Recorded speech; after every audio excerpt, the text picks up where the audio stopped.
landing a clean, crisp punch, bare knuckle on a man's chin, and putting their lights out. Down goes Drake Highfield. Feels like hitting a grand slam at the bottom of the ninth.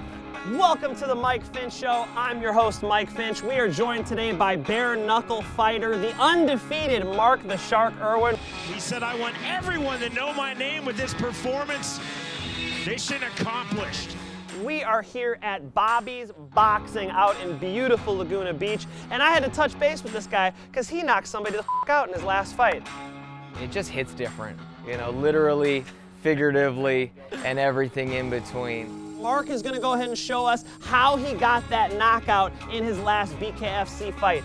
Mark The Shark Irwin.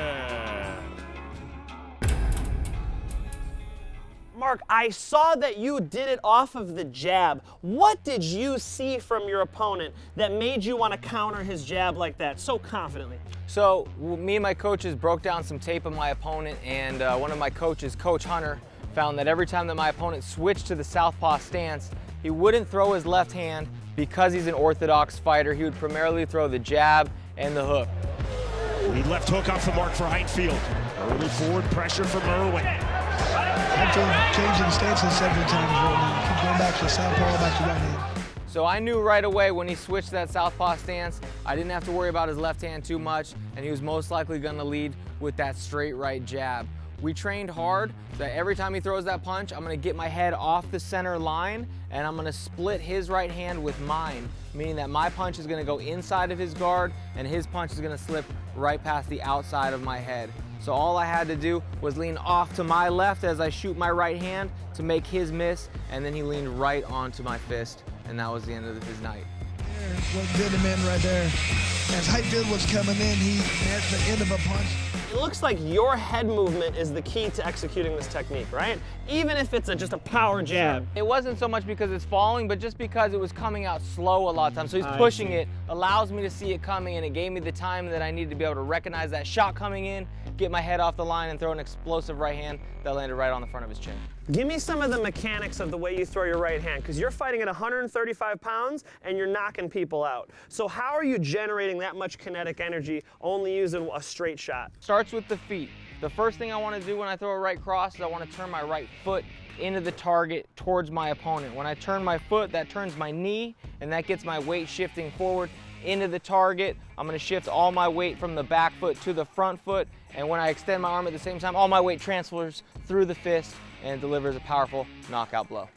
How does somebody avoid that? They gotta throw a little flick jab at you? If somebody commits to their jab, they run this risk, yes? Sure, absolutely. Feinting, things like that to break people's rhythm and throw off my timing is definitely a technique that you can employ to help try and camouflage your attack so it's not as obvious when you're coming in.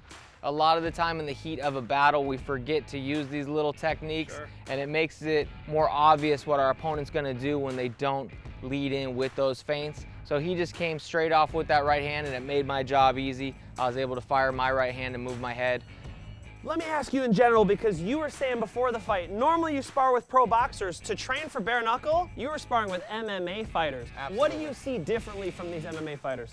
Well, the style of punching is a lot more akin to MMA in bare knuckle FC, right? A lot of the fighters coming over are MMA fighters, so they have less of a traditional Western style boxing background. So they're gonna throw more looping, wide shots. They're gonna cross their feet coming in, right? Which makes them, you know, a bigger target, easier to beat down the middle with straighter, shorter shots. So.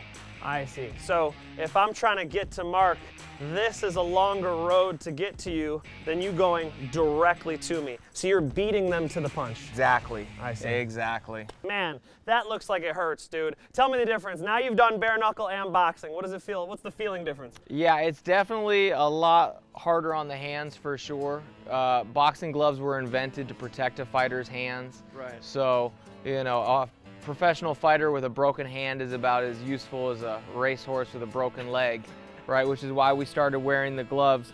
So you definitely feel that contact, you know what I mean, of bones to domes, as we like to say, in bare knuckle. I can see that one's hit some domes. Look at that thing. Look at that thing.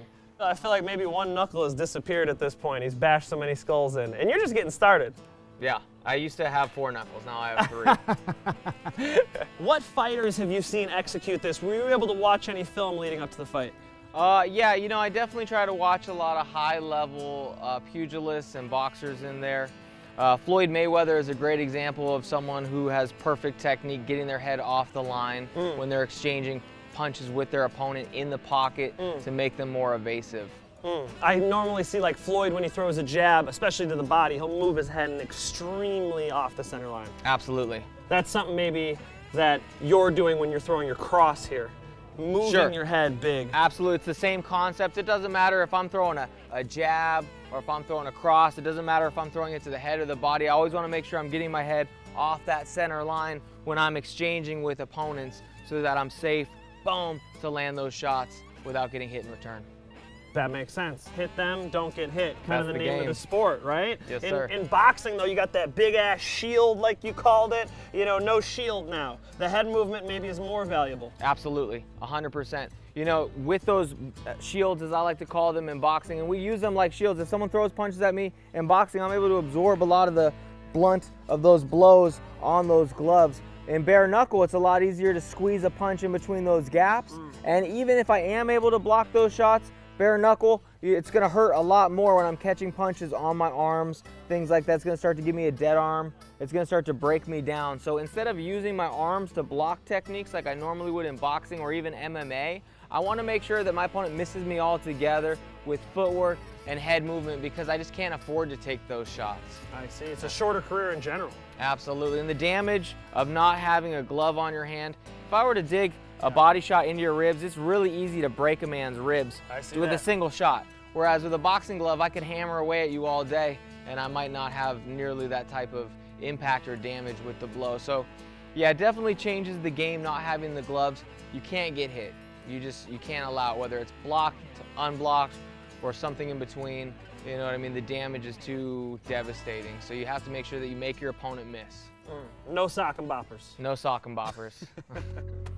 Why bare knuckle? Is there some sort of sick satisfaction you're getting? No gloves, knuckles on domes? You know, I'm a big fan of combat sports and the history of combat sports, and there is no older sport in the history of combat sports than bare knuckle boxing.